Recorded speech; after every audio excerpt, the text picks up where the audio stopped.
Hi, today I'm running your Redmi Note 12 Pro Plus and I'll show you how to hide developer options on this device.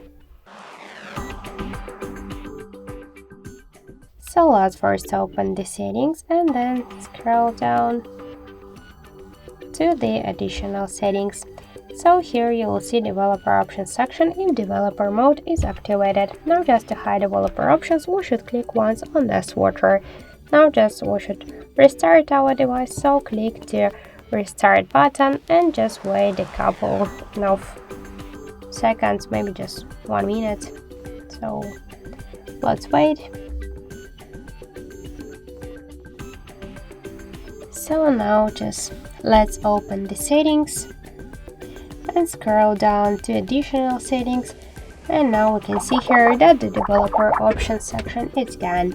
So that's it, thank you for watching, and if you find this video helpful, don't forget to leave a like, comment and to subscribe our channel.